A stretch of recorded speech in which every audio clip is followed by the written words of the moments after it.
This is Vertois and Pierre. NFT, DAO, ETH, WAGMI, HODL. It would have been hard to avoid these acronyms only a year ago.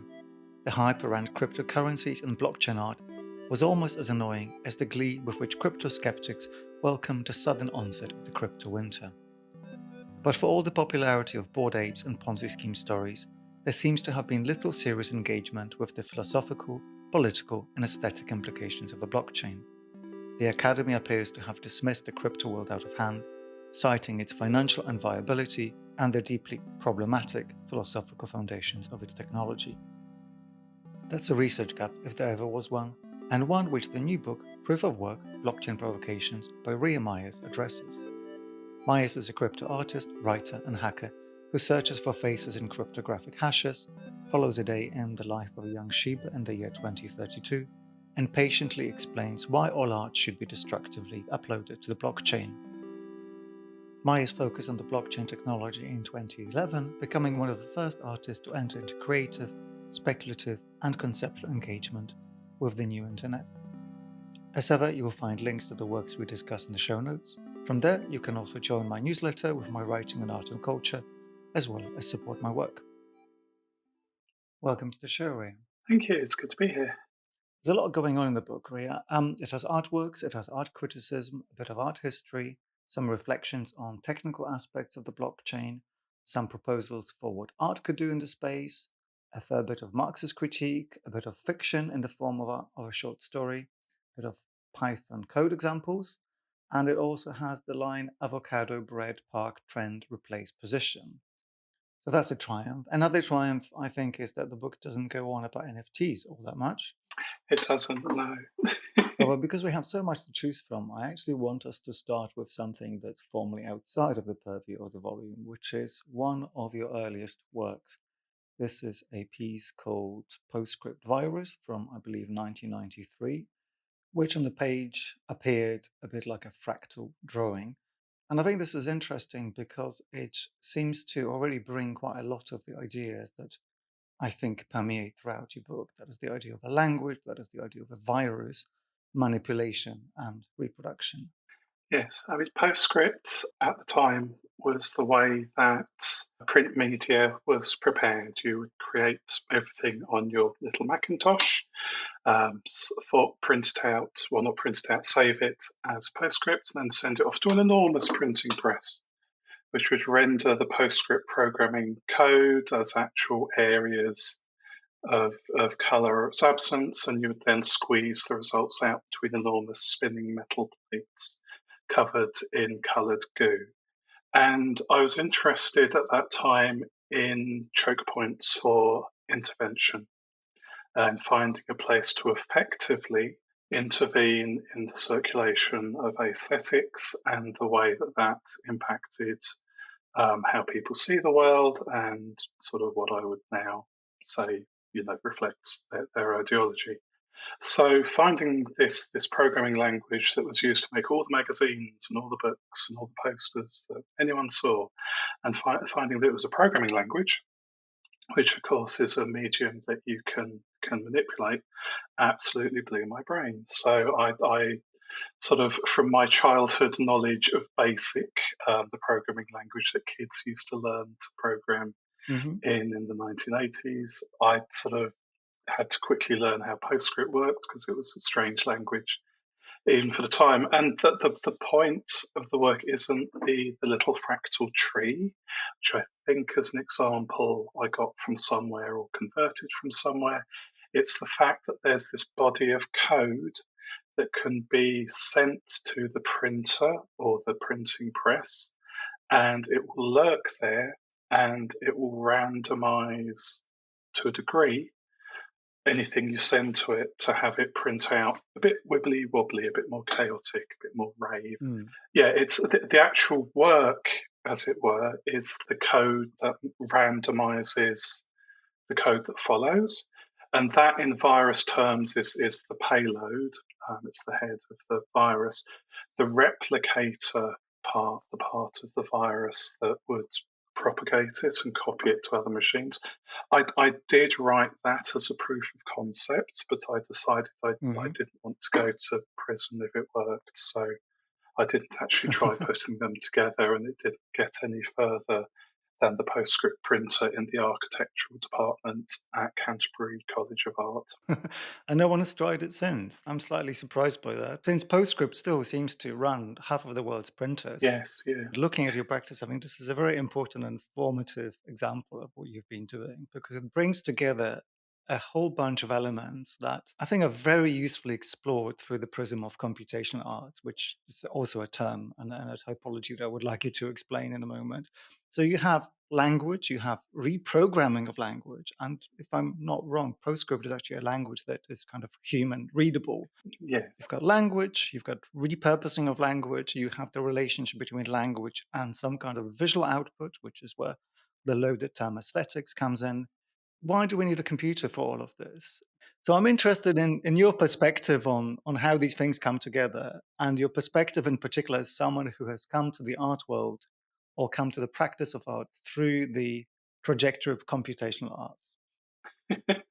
I can't claim any great historical insights in choosing to use computers. It's not Mm, like I was Harold Cohen, who was an internationally renowned colorist painter who went to the US, saw a computer, and said, "Right, I'm changing what I'm doing." I grew up when information technology was a hot topic, and as a child, I was using various different little mhm, 8-bit British home computers to draw coloured squares on the yeah. screen and not realize what I was missing out on in the much wider world of computer art. So, it wasn't like I sat down, mastered the arts, looked around for relevant technology and said, goodness, this new computing machinery seems like it might be a way of Mhm, upsetting people's assumptions. I must learn about this.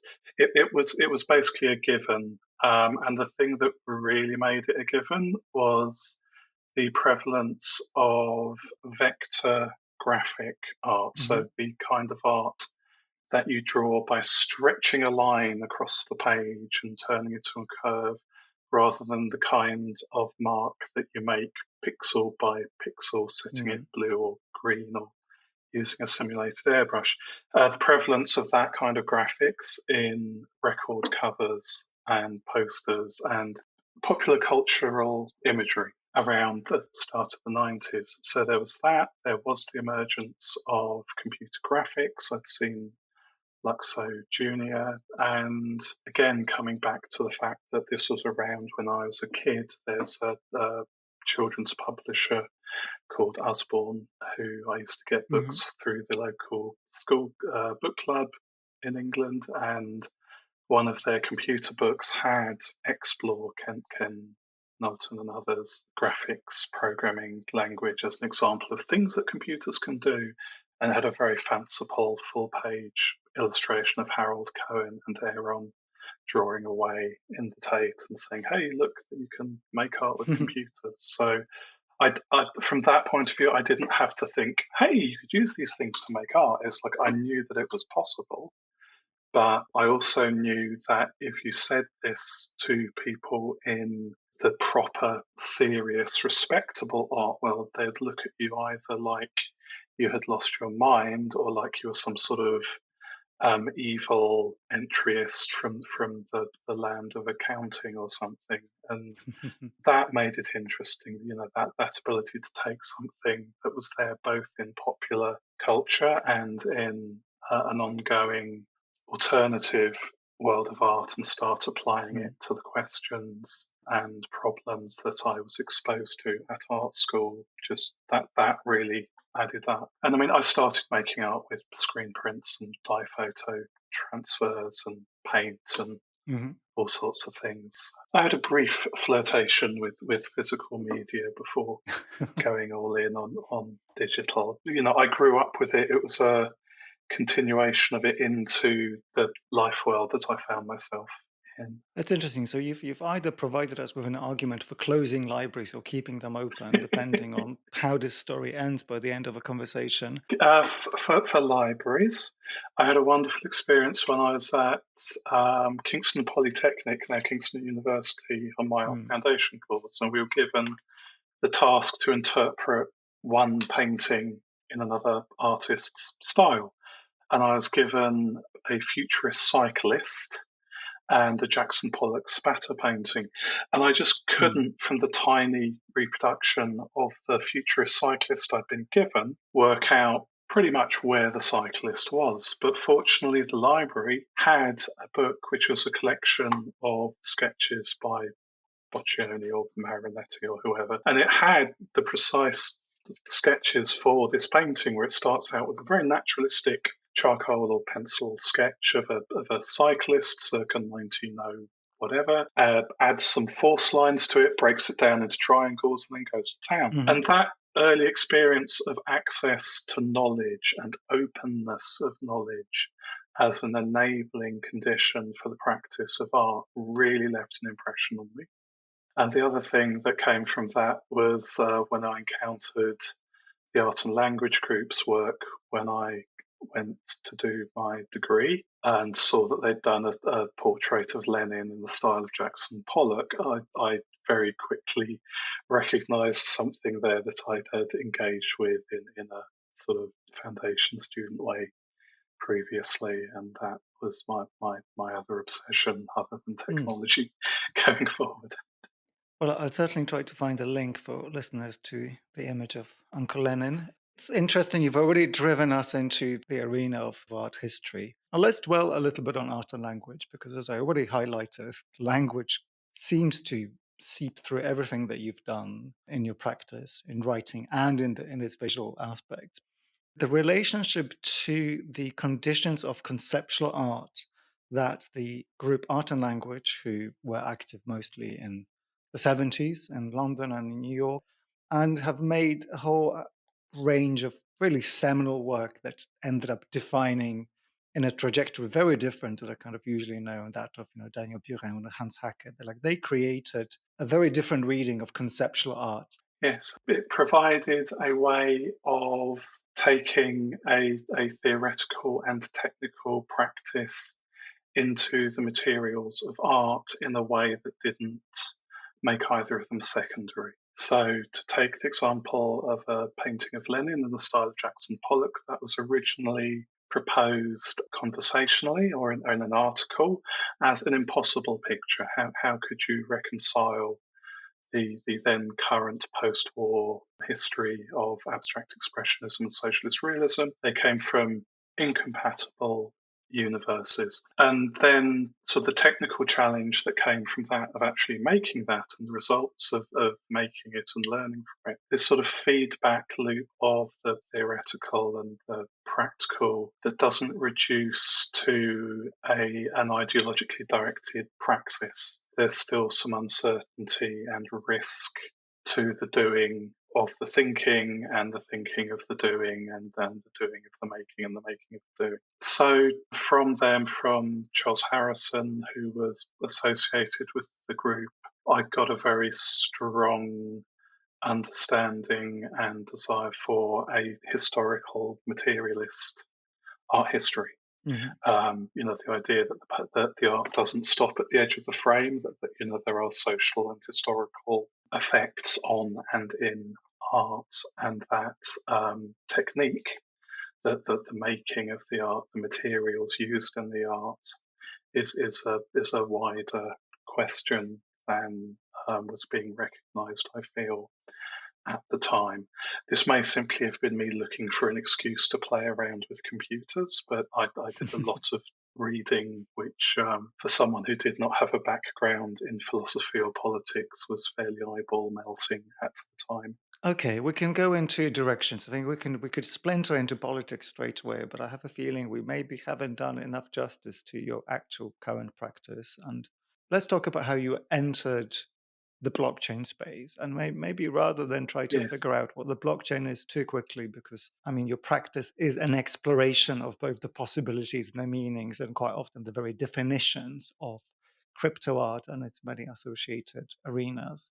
Yeah. I think it would be a good idea just to show off your trophy cabinet to tell our listeners about all these things that you either invented or nearly invented or simply completely missed out on. I've heard you admit to this. Yes. Tell me how you nearly invented NFTs, how you nearly invented Bitcoin, and how it all went kind of right and wrong. And maybe some of your credits would be useful here so we Yes. can see from Okay. what Certainly. perspective, politically and practically, that conversation proceeds. Yes. I very fortunately I am not Satoshi. I did not invent or almost Oh. invent Bitcoin. I think I first heard of it via the Peer-to-Peer Foundation. Mm-hmm. And by 2011, I'd done a blog post saying, I will be the world's first Bitcoin artist. Send me a Bitcoin and I will draw you a Bitcoin and send it to you. And someone emailed me and said, how do we do this? And I didn't get back to them because I was worried that a Bitcoin wouldn't pay for the stamp to send the drawing to them by the time I'd finished. So, I mean, a valid concern, it yes, but seems. over time, this is a nice example of shall we say, my lack of visionary preparedness. But by 2014, I'd moved from the UK to Canada. I was waiting for my permanent residency and I was unable to work, so I was walking around Vancouver a lot and going to interesting events there. Some of the interesting events were cryptocurrency oriented events, and I just recognized the vibe of excited young people in very dingy basements with projectors talking about how they were going to change the world and or get rich and or change the world while getting rich. And it was the vibe I remembered from the 90s sort of internet scene, the not quite net art, but sort of a web design and social change scene in London, in England in the 90s. I recognise this vibe, I recognise this look. I understand some of the technology. What fascinates me here is the culture. And it was the culture around cryptocurrency that really, really, really drew me in, notably Dogecoin over time, because that really, really started out as a satirical currency to the extent that that's possible, but that freed people up to play with it in a way that allowed them to come up with interesting cultural forms which fed back into the sort of success and the structure of Dogecoin as a currency rather than a joke. And the reason I really dug into cryptocurrency, into the blockchain and smart contracts as they came up, was that I recognized the potential there for genuine minor social reform in all the claims of revolution and new worlds. But I also recognized how it was a wonderful index, a wonderful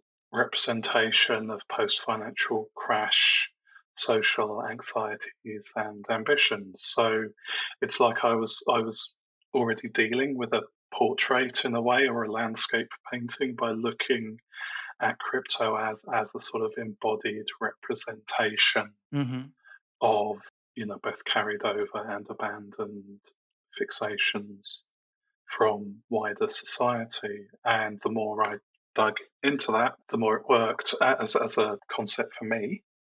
And I needed resources to be able to communicate this, because very early on I decided that I wanted to explain to the nice techno-libertarian cryptocurrency people that art was probably an interesting thing for them to get involved with, because it was an interesting use case for their technology and a way of playing with it without being responsible for, I don't know, someone's food or housing or meds. And I was trying to explain to my nice Euro lefty art world friends, I'm a Euro lefty art world friend, that this technology and the ideological memeplex behind it was something interesting to dig into critically and art productively, and possibly, who knows, even financially, because artists got to eat.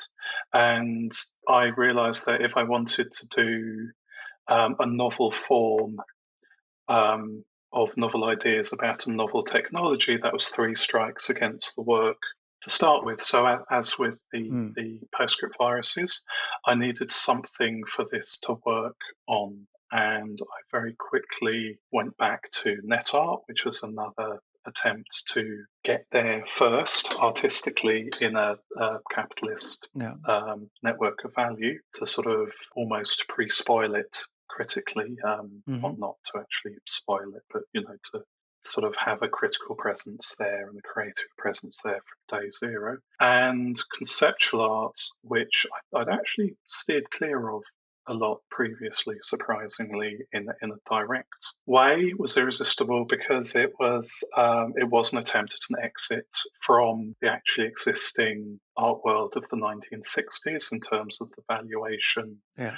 and circulation and display of art in response to a changing political and ideological and social climate. And it was very quickly recuperated by the mainstream art world, but not before it had, quotes, dematerialized art in interesting ways and hit on many of the problems that I quickly recognized that any use of cryptocurrency or blockchain technology in art or art making would encounter. And so Mm. that led to making work that looks like very, very, very, very late conceptualism. And it kind of is, but not visually. Visually, it's using the resources that it needs to communicate. And those resources do happen to look like conceptualism, but that's not the initial driver. Okay, can I interrogate this? Because I think this is the point at which we have to start thinking about what aesthetic means. You described this Yes. really beautiful moment where before the crypto world and art came together, as that explosion came maybe around 2017, or frankly during lockdowns when everyone was suddenly bored, the art world finally noticed. But there was this period where you suggest that visualizing, aestheticizing some aspects of these technologies actually can be used to reveal properties of the technologies themselves. So there's a point at which it is the artistic use of the blockchain that reveals what the blockchain is. Yes. That was an incredibly interesting moment. And frankly, all of the universe would want to be given that opportunity. But then you've also just instantly went to the point where you separated the visualization of the conceptual. And then you've also said, oh, it also happens to look like historical conceptualism. So I think we've got to the point where there's the promise, and that promise already in your own description of your own work is almost complicated to the point of being not particularly trustworthy, not necessarily in your description, but maybe in the way that we derive truth from the blockchain. So I'm steering us towards another big keyword, but aesthetics and truth and the blockchain. Yes. Is Yeah. there enough time left in this interview to try to think about those things? Is there enough time left in the universe? I mean, these are big ones, ignoring blockchain. So I use aesthetics as something of a boo word or a placeholder. It's kind of my Smurfy. If you remember the Smurfs, if you have something that you wish to say that you don't have a word for, but everyone else knows what you mean, you say Smurfy. I generally say aesthetics. I have a few different meanings of it, which I play very fast and loose with. The sort of advertising style meaning of these are the brand colors and shapes and font for something. Like you Mm. know what an Art Nouveau aesthetic is. You may have Art Nouveau work that does not fit that aesthetic, and you may have work in that aesthetic that is not Art Nouveau. But you can recognize the stylistic ticks and innovations and materials of a particular representational or consumption scheme for experience, for sense data, for the world that we would label as an aesthetic. There's the sort of art historical / philosophical game of aesthetics, which never really seems to get very far. And every few years, someone goes, Mhm. "No, we've solved it. It's just neurons," or "No, it's just the class struggle of base versus superstructure," or "No, it's just whatever God wants us to." And none of these are convincing to anyone who hasn't written them. And then there's the sort of hardcore philosophical encounter of the subject with the phenomenon or Yeah. whatever. And these are all aesthetics. But when I say aesthetics, like Humpty Dumpty, I mean precisely what I mean. And I generally mean either what something looks like in a historically passable way, or interesting arguments that we can have about that given the knowledge that we have of how that might have come about. And why this is useful when dealing with something which is fantastically abstract and often phrased in very strange language, like Bitcoin originally and then cryptocurrency and the blockchain, is you can provide a map or a diagram. You can provide something that people can see, Hmm. and if they see something, they can say something. So it's a useful function for art. And the reason I call it art rather than design is that immediate effectiveness of it isn't important. It's not designed, what I'm doing is not designed to help you spot a price change or a breakout in popularity Hmm. of a piece of art or anything. It's trying to give people a way of having a feel for the whole technological system and what it is embedded in.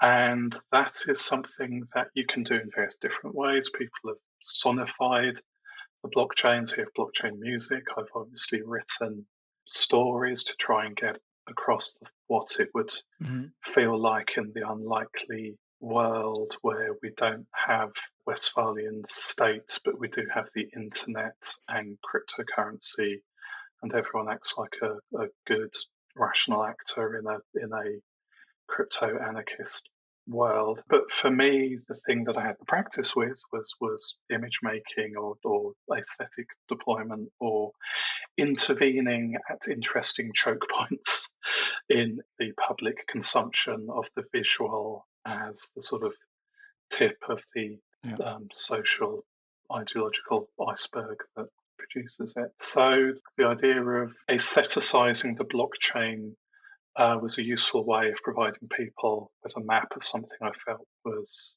technically and socially interesting, and blockchainizing aesthetics, which is a horrible phrase, but I will find a better one next time, was a way of problematizing some very comfortable assumptions about the nature of the actually existing art world. All right. I wonder if we could try to think about the relationship between the actual existing art world that you just referred to and the art world as it might have become engaged in various blockchain technologies over the past decade. And maybe this is a very quick summary in a way that they'd have nothing to do with each other, even though you are one of the artists who have crossed over from the basement full of exciting people and the projectors and also the auction house. But it strikes Yeah, me like those two things are almost unlinked. yeah, it's a difficult one. In 2014, I was writing. Sort of, I sat down and I thought, how would you make a complete parallel art world but on the blockchain? I wrote lots of the stuff in the book comes from that period with me trying to write, a catalogue raison Hmm.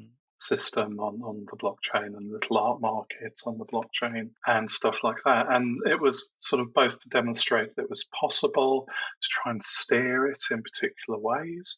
I'm not personally a fan of the artist resale right, but I knew that people would want it. So that was coded into my Hmm. little art market contract, which went on the Ethereum pre release testnet. And I was imagining a very different blockchain art world from the one that came to pass by the Beeple sale in 2021, which does mark the explosion Yeah. of interest, which we can almost shorthand as negative interest in the blockchain. But I was sort of trying to work out how to make smart contract net art that would get itself exhibited. Primavera de Filippi was working on Plantoid, which was again a self-exhibiting, self-commissioning artwork on the blockchain. Lily Lara was working on Nillacoin, which was a very culture jamming style approach to brands via the blockchain. And of course, Kevin McCoy had made quantum, which, for all the arguments that have just been resolved in court, is both a reasonable example of what you could reasonably call the first NFT, and also very different from the actual NFT market that we ended up with a few years later in interesting ways. So going from like this prefigurative mode to the oh wow, there's there is this thing called the rare art space, which was the early NFT space, and then Sotheby's and Christie's and various name brand art institutions getting interested rather than nice places like Furtherfield, who I've worked with for years, who did some very early shows of chain work in an art context. Seeing that change, it was very different from anything I hoped for. But the strange thing is the early projects were made by artists. I was doing my usual, we should replace the fiat art world with the blockchain, sort of, turn aside the canals, flood the museums act on a panel, and Kevin McCoy pointed out that I'm from the legacy art world and he's from the legacy art world, and not his words. And we had done early work on what became NFTs, and even earlier projects like Ascribe had an art historian involved. So bizarrely, this technology that's positioned as coming from outside the art world pretty much came from inside it. And that is interesting when looking at auction houses and mainstream art critics encountering this technology and taking that narrative at face value, because it means that they are sort of both promoting and critiquing not quite a simulation, but certainly one story, rather than taking the kind of fuller critical view that we're meant to be paying art historians, art critics for. This is, I think, a good way to start really examining the brief history of the blockchain and its political potential, including some of its disappointments. So, I mean, you haven't really been using too many political buzzwords yet, but it's hard to think about crypto without someone screaming, anarcho-capitalism Yes, or dirty libertarianism or occasionally fascism, which yes, I was quite relieved to see you in the book also laugh at this kind of ease within which the critical world yes. characterizes anything it doesn't understand as In an fascist. era of actually rising fascism, the kind of academic career that you could replace with a function that returns fascism, whatever value you feed it, it's not adding value, not to name names. We are recording this for mostly career academics, so Yes, good luck. I envy you all. Please give me tenure. Anyway, so with Bitcoin, Bitcoin is it's an economic solution to a technical problem in an ideological program. The ideological program is the cypherpunk anarcho-capitalist techno-libertarian program, and we are now drowning in buzzwords. So in the 90s, there was a group of activist technologists called the cypherpunks. We owe them a lot. They are the reason that, broadly speaking, they are the reason that we can securely talk to each other using strong encryption that the government doesn't have a backdoor into, just to use against the bad guys and absolutely not to spy on their ex. So the cypherpunks believed strongly in private property, which obviously puts them immediately off to the side from communist socialists and anarcho-socialists, who very, very much less down with the commodity form as any kind of thing. And so the privacy part of their program sort of led to encrypted communication, which is great. The privacy of your transactions, money being speech, remained an open problem, because whilst I can send you a secret message that you can decode, if that secret message is I'm sending you £10 or I'm sending you $100. Hmm. I can send the same message to anyone else and nobody will be one the wiser. And whilst that's great for lets, it's not great for a sort of scarcity based Yeah. currency of the kind that we use in day to day life. And so you can solve this by having an institution. You can have the state or a bank or just this one guy at your local hacker space you really trust who approves and keeps track of all of the money, all of the economic exchanges in your economy or your society. And this is fine until they don't like you. And my friends with me on the left tend to have trouble understanding at this point because it's like, well, don't you want the government to stop sending money to terrorists and drug dealers and horrible people? And it's like, well, if they would, that would be great. You know how you're concerned about people needing to save up money to flee states in the US where their existence will shortly be illegal. Do you want the state censoring your ability to send them money to escape or for them to pay for their rent or food or medication? And at that point, there is just a magical solution to be discovered, which absolutely does not include cryptocurrency, despite it being created to remove that kind of treacherous third party intermediary who can commit acts of injustice at the moment of economic exchange. When I am saying, here you go, here is £100 to pay your rent, you do not want someone swooping in and saying, nope, I'm Hmm. stopping that because we've just passed the Landlord Protection Act of 2024. So the thing that Bitcoin does is it makes it possible to remove at the moment of transaction that treacherous third party, the poorly named but in context understandable quotes trusted Yeah. third parties of Bitcoin. And this is an anarchist move. This removes a higher authority. This is a critical philosophical move. It subtracts the state from moments of authentic social exchange. And it does that not with a particularly clever algorithm. I mean, the early code has bugs in it, and if you show Yeah. Bitcoin 1 to a cryptographer, they'll go, why did they use that?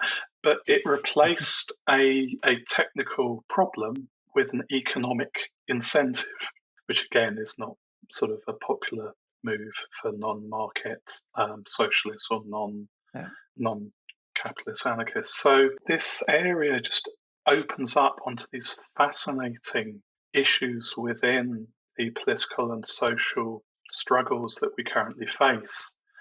But it comes from a place which many people who would greatly benefit from, at the very least, having a seriously informed critique of it, are just unwilling to look at. And I'm not trying to recuperate the sort of extremist right libertarianism of some of the people who use and or produce this technology any more than I'm trying to sort of rehabilitate Maoism or anything by pointing out that the left is a thing and it has good ideas and good intentions. Just, some of the people in it are a bit enthusiastic.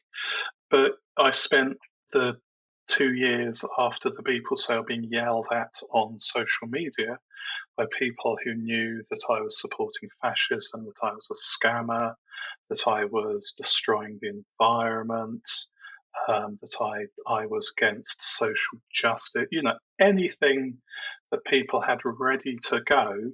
Mm. NFTs, as they became this blank slate to project onto. They became this literal sociological scapegoat for people to place the tensions of the community onto and drive out into the wilderness. And that was both critically interesting to engage with and psychologically not some of my best days.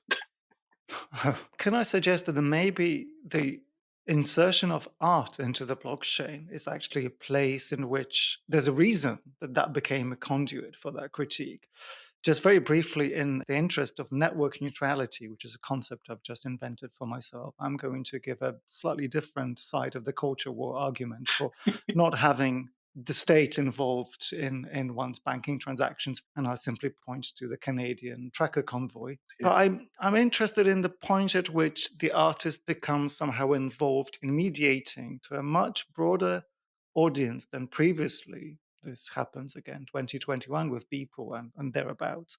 Suddenly the artist is inserted with an aesthetic project into a conversation about trust. We have terms like a zero trust society, which is a deeply loaded idea. The fact that we should somehow all strive to live in a culture in which our social relationships, whether they involve the state or not, are based on hermeneutics of mistrust. I think one of the many reasons that not only the left is so suspicious of this is that the blockchain really goes a very long way away from its ability to accurately record time, which is about the only thing it really technically does. And that in itself, I think, is shown to be significant. This is almost a game changer for a lot of philosophical thought. But to go from that to let's reorganize society, somehow both the left and quite a lot of the right, bizarrely, even the right that would somehow be okay with libertarian ideas, that they have become so suspicious of it. So yeah, my knee-jerk reaction is to try to blame the artist for it somehow. So yes, I'm blaming you, the artist. That's what I'm here for. So I mentioned trust as a concept earlier, and you mentioned time. And yes, in Satoshi Nakamoto's original Bitcoin white paper, which does get waved to like little red books if you talk to blockchain true believers, but despite that, it's a good and interesting read that Mhm. helps deflate a lot of claims around cryptocurrency. He doesn't say the word blockchain, he talks about a timestamp server. Mm. And yeah, this is the problem that Bitcoin and the blockchain as we now understand it was created to solve. How do you establish the order of events?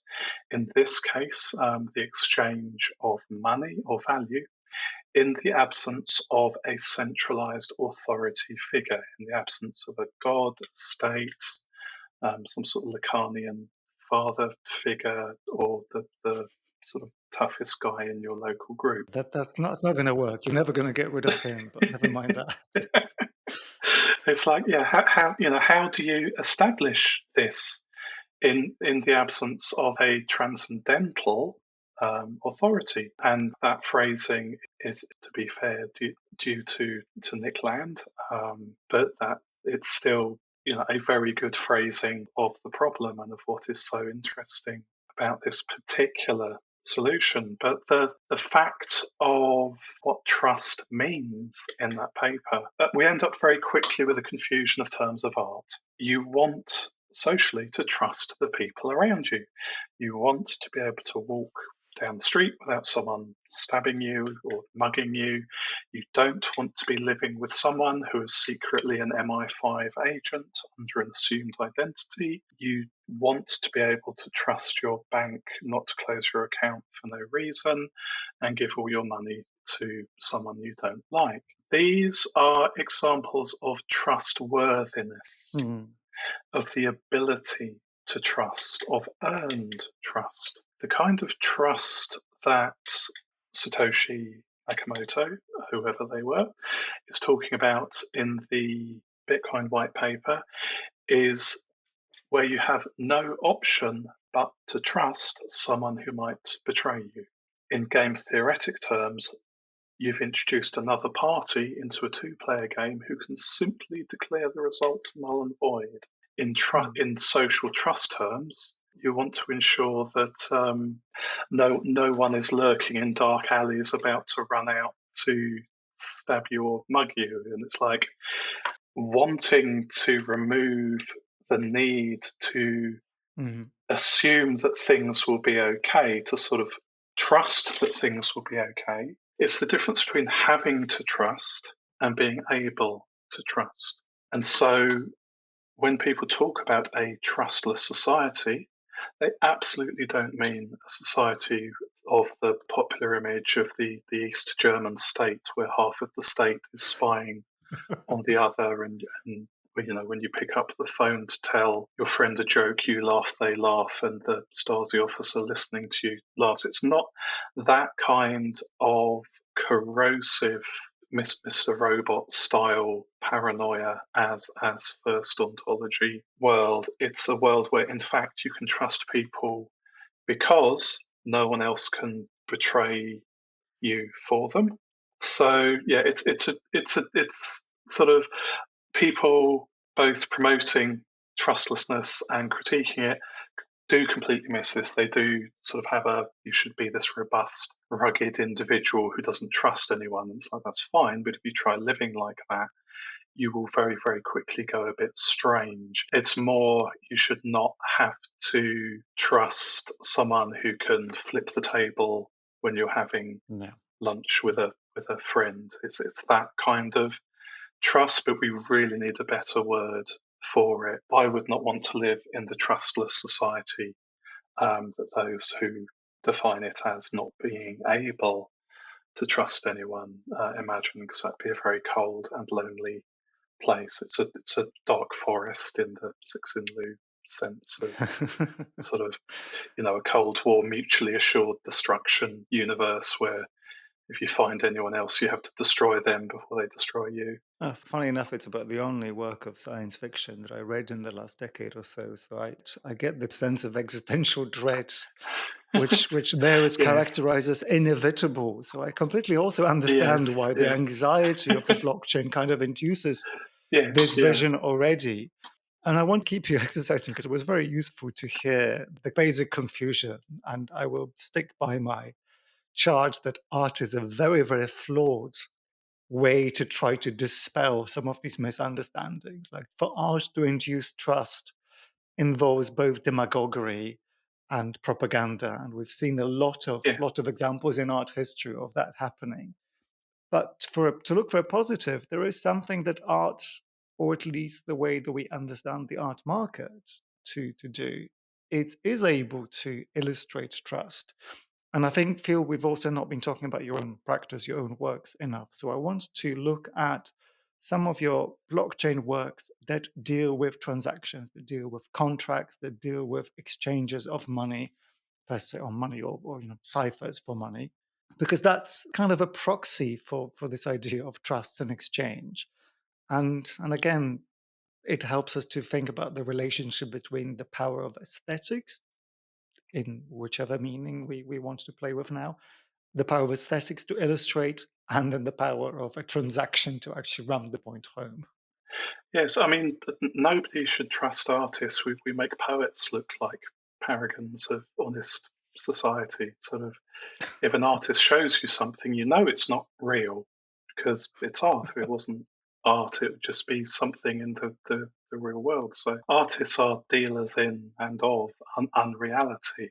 And that can, as you rightly point out, be propagandistic. A lot of the sort of folk art of the cryptocurrency space early on was, big paintings of project logos, or very, very iconic in the religious sense paintings of project founders and so on. And that's absolutely a thing. Where bringing an alternative system of value up against an existing system of value helps is it gets people to reveal themselves. Mhm. So I love art. I love the history of art. I love people who work in the art world, in the non-profit art world, in art academia. Like this is my life, and it's what I do regardless of what I am doing. We all know where the money comes from. We all know where it goes. We all know the injustices endemic within this system, if nothing else, because it is part of a wider system of injustices. But we manage to be polite about that. And if someone pops up and says, hey, I'm selling this thing, a little electronic certificate of authenticity or whatever, for $5,000, $60,000, $72 million, that focuses the attention because it's a figure, it's a event against the ground of a not uncritiqued, but a despectacularized, if that's a word, art world where we're used to things selling for ridiculous prices. And Mm-hmm. the transparency of the blockchain as it currently exists serves two purposes. It allows people to see how much this stuff sells for and get very angry about it. If it doesn't then allow them to think about the wider art world that it is at this point trying to recreate, then that's a failure of critical reflexivity. I'm not saying that every new way of charging people for art that comes along can be defended on the basis that it reminds us that, hey, people pay for art in the petrodollar art world as well. Blockchain, for me, is just a uniquely transparent and plastic way of engaging with this. Transactions on the blockchain originally were just sending Bitcoin to each other, hence the name. They are financial transactions. You can send a lot more data with them now. They're basically messages which may or may not have value attached. And the semantic drift of terms like transaction and contract within the blockchain space is interesting in itself. There's sort of not even family resemblance remaining in some of these terms now. One of my favorite movies of all time is Tarkovsky's Stalker. Mm-hmm. And spoilers for a 40-year-old Soviet movie, the bit at the end where they arrive at the room that grants your wishes and they're trying to decide whether to go in or not, and the writer says that what happened to the guy that Stalker's talking about, who went in there to beg to have his brother back, was that all he got was a big pile of cash, because that's what his baser instincts wanted. And we see that in behavioral economics as revealed versus stated preference. Everyone says they want to save the environment. Everyone reveals their preference for going on a jet plane to an art fair or buying the toilet paper that doesn't dissolve in your hand.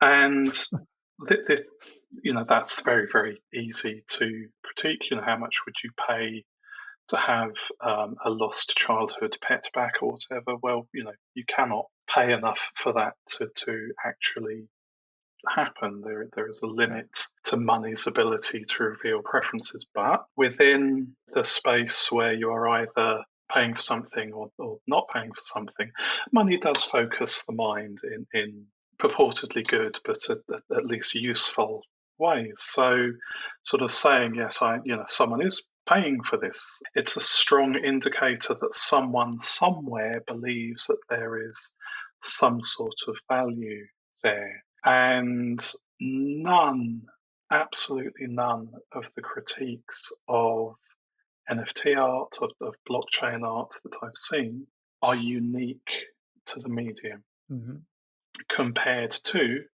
the contemporary art world. And sort of the way I have dug into this is precisely by being an untrustworthy artist. The artist as trickster figure. Something like is art very early on, it takes the old 1960s, hey, what's art? Art is whatever an artist says it is. Arthur Danto, the nominational theory of the institutional theory of art. Art is whatever the art world says, which artists misunderstood to mean art is whatever artists say. And with that, I'm sort of delegating this so that anyone can assert that this particular thing is art or not art with all of the power of the blockchain, which at the time was an appreciable fraction of the Earth's computing resources, proving this assertion, compared to which an artist going to a gallery and saying that box is art is, that's absolutely minor. This is an amazing way of proving that things are art. And sort of from the first word there, it's all lies. It's not anyone. Like it's 2014, it's the few people who have the wealth, technological knowledge and privilege to access this system. With apologies to vulgar Marxism, money is not an ontology of reality. The fact that you've paid to make this assertion is certainly a social signal, but it doesn't actually prove that it is or it isn't. And it cascades from here. So rather than saying, yes, this technology is trustworthy, and yes, I'm a trustworthy artist, trust me and click this button. There's a moment of bathos to it where you're looking at it and it's like, great, I can click the button and toggle it, and is Mm. that it? And the answer is no, that's not it. It opens out onto to more, and I would like you to think about this, please, whichever direction you're coming from. And like something later on in the same series, there's a work called Art Is, which allows you to define what art is, which is obviously an open historical problem, and everyone has their own perfect definition that nobody else really tends to agree with by the time you get to the fine print. And it's a list of, I think, 10 definitions of art using a little controlled vocabulary stored on the Ethereum blockchain that anyone can change if they pay an amount of cryptocurrency to do so. So the first one, you pay a fraction of a penny. The last one, you'd have to pay billions of dollars to change. And this is the revealed preferences Hmm. part of behavioral economics again. And it's sort of, I enjoy making models that are almost precisely wrong. As Douglas Adams described it in The Hitchhiker's Guide to the Galaxy, something that is almost but not entirely unlike tea. If you're trying to make a cup of tea, as Art and Language described it, disobedience in obedience. It's the no, not like that of the interview where someone says, here's my definition of art, and you make a model of it that is perfect for the description. It obeys the letter, but absolutely fails to obey the spirit of what they meant. And it's a useful Mm. critical move in terms of it's actually harder to do than just saying, no, that's wrong. It's also more fun to do and more fun to look at than just saying, no, that's wrong. And it gives you something to then engage with and react to in time. So these very, very simple now, but at the time they were more complex than anything else on the pre-launch Ethereum blockchain. So it contain not monetary value, but sort of aesthetic properties or ontological claims. This was a way of trying not to let this technology just slide comfortably and untroubledly and uncritically into its use by e-commerce solutions Mm. providers or whatever. Yeah, I mean, for me, that would be my response to artists, either as stalking horses for a trust that the technology hasn't earned, or art as any kind of Potemkin village for the promise of the blockchain. It's more, can it do this? Well, no, but the way it fails to is interesting, because if you're not interested in the history of failures in your field, then you're not really learning your field. You're just learning, the propaganda, the history that's been written by the winners. Yeah, this is interesting. I came kind of in my journey as a critic of the NFT in its very straightforward sense to recently to understand that the temporary success of the whole movement was illustrative of an otherwise significant speculative deficit in practice and in critique. So you described with this Douglas Adams analogy this idea that we would be able to create things that are not like what we already know, but don't necessarily adhere to particularly predefined or easily understandable categories. And I think that's an aspect of critique that is both elusive and it's really troubling. It's like in my thinking, for instance, there was a moment of this speculative realism which later merged into object-oriented ontology, which is something that I think you've tried to deal with in your work and also in your writing. I wonder if you could speculate a little bit about places where these kind of critiques can take space, if not on the blockchain, if that avenue has become foreclosed? So if the avenue has become foreclosed, and sort of I only ever regarded this space as a temporary autonomous zone. It's like sort of if you are going to take on capital wins, that's how it extends itself. And if you can create genuine value, then capital doesn't even say thank you very much as it slurps it up. But I was amazed by how long the space of alterity that cryptocurrency and the blockchain opened up remained open for, and it is still just possible to perform sort of minor acts of economic justice or of speculative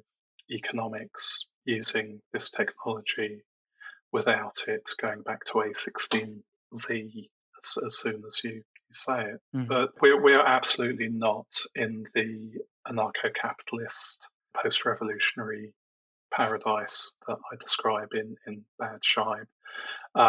We are in what's looking like another financial crisis, and the state is blaming crypto for this, whilst pushing regulations which would bake in the few really big non-crypto institutions as the winners of the entire game, which is it's a bizarre time to be in.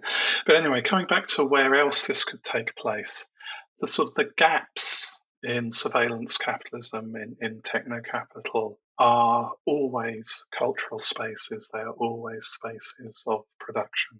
You know, if you're on a Discord, yes, this is it's a commercial operation that you are in some way supporting, but the culture that is generated in these sort of concealed spaces that are part of someone's unicorn business plan continue to both trivially and profoundly redistribute wealth.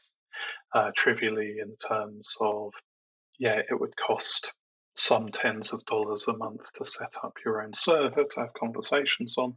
Profoundly, in the sense that these conversations people are having, these are plans that people are making that are out of the public eye in a meaningful way, and organization, as it were, and the avoiding cultural closure is taking place in very, very cypherpunk recognizable contexts of encrypted messaging between, at least initially, pseudonymous participants. And the joke that a DAO, a decentralized autonomous organization, which is a blockchain program that has some model of rules that you can use to vote and manage its treasury with. The joke that a DAO is a Discord group with a cryptocurrency wallet attached starts to show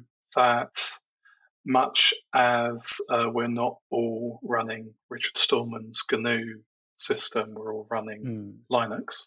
The tools that the Free Software Foundation created in the 80s and early 90s could be used to make something that has much of the effect, if not the spirit, that they wished to achieve, just in a way that does horrify the people who made it. So, like, I can easily see groups using encrypted messaging technology, these kinds of, the ability to prove that something has happened economically, cryptographically, and sort of various other affordances, which, for all the complaints from cryptographers that cryptocurrency isn't crypto, please give us back the word crypto.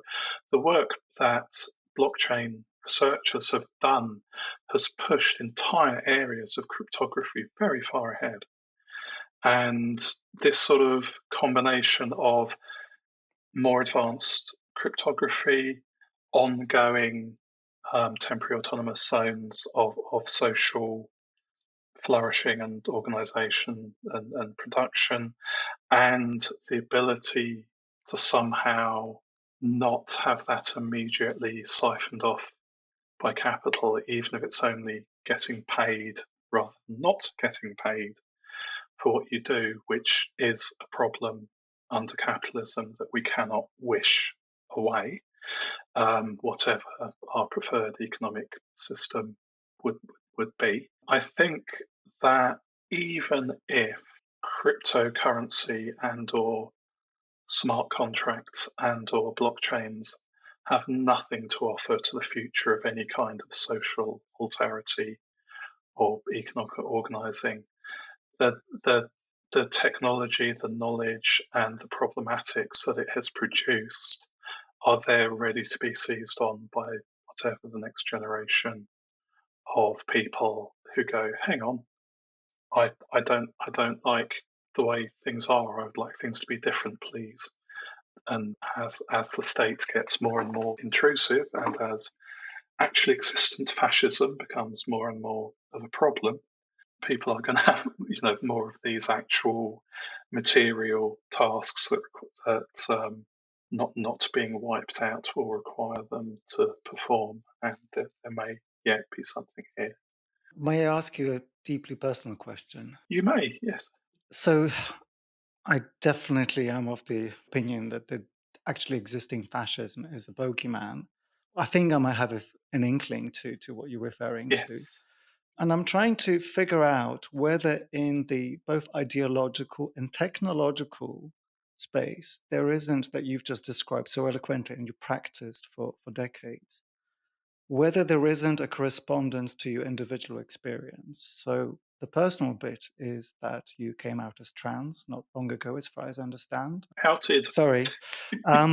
I mean, that in and of itself isn't that exciting to really comment, but as a technological and political, um, it's not a move. I'm not going to try to suggest that you've done anything for political reasons, but I wonder if you see the correspondence between the crypto world, the blockchain possibilities of liberation that you just responded to, and your gender. Maybe this is a stupid question, in which case we can agree to cut it out. So no, because it's a question that I had to ask myself, because it's everyone's experience of everything is different. More than one person I have spoken to has shared the experience that I had of looking back on my entire life and going, what did this mean in light of the new knowledge that I Mm, have now? Once I realised that I was actually trans and not just a good ally.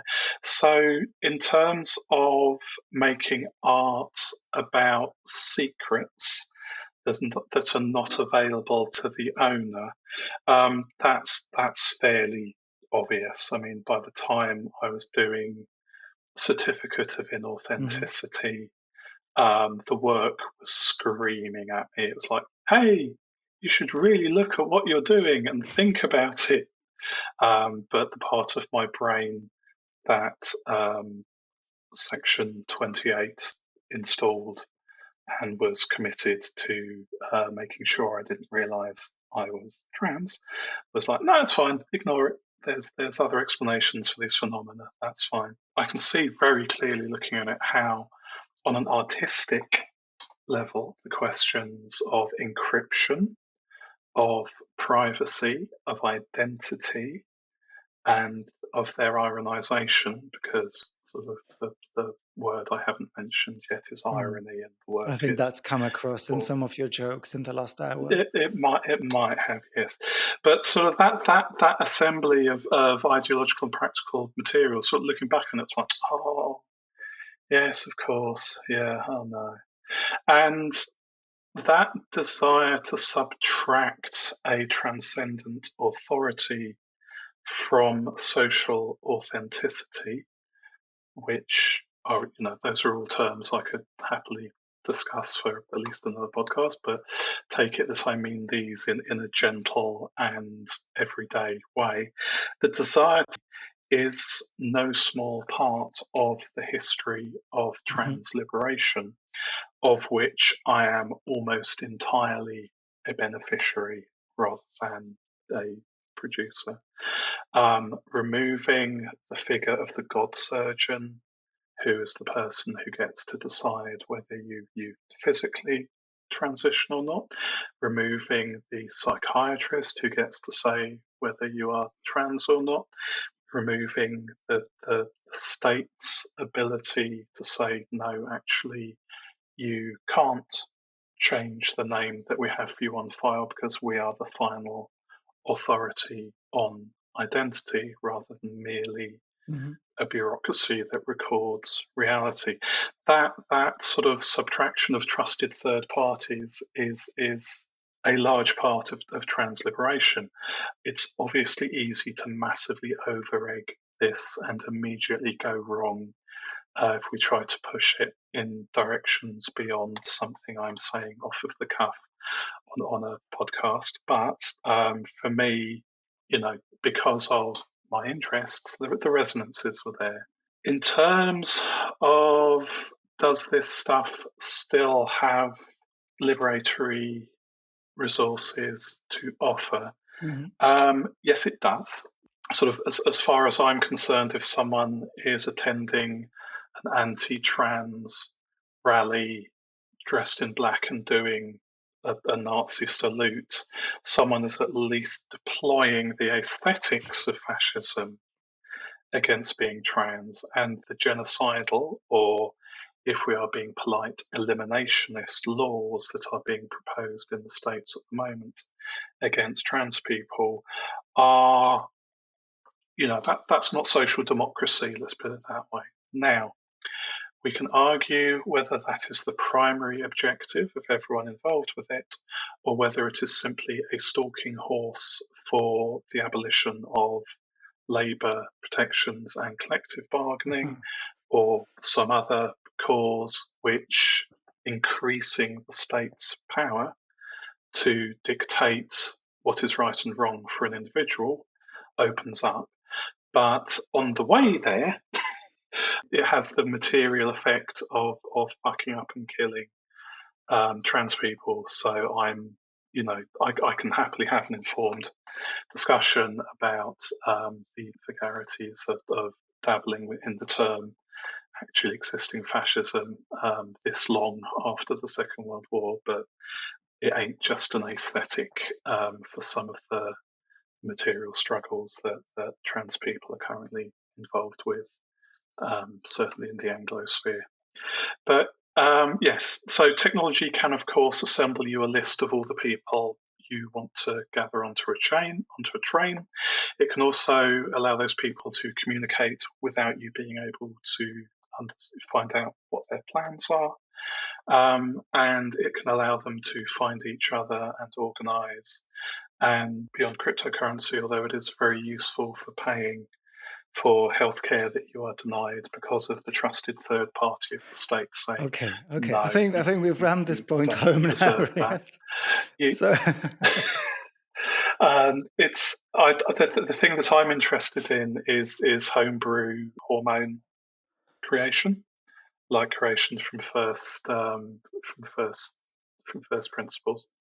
Yes. Yeah. Sorry, I can ram home a different point, and I No. apologise for going off on one. I've had a very hard week on this front, so I apologise. Well, I'm sorry. I don't wish to dwell on the private bit, and I also want to come across as more of a turf than I actually am, because that's not going to help our conversation. Oh no, goodness, no. I think we've done quite a lot here, because you've somehow, even in a disagreement, have managed to somehow highlight the technological promises are both potent and flawed, and that actually we can drive up all the possible outcomes from any of this, that actually this technological and ideological conversation, because frankly, we have not really moved away from materialist Marxism all that much in most of what we've done here, but it can produce so many conflicting outcomes that I think I would like to encourage any of our academic listeners to go back to the period of the last 10 years and kind of revisit this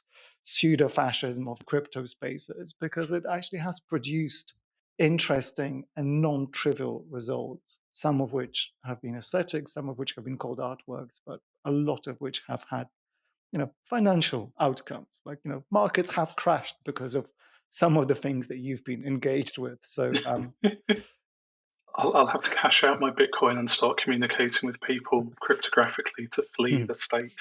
well, at least half of that doesn't sound so terrible. Good luck, and thank you for the conversation, Rhea. Thank you.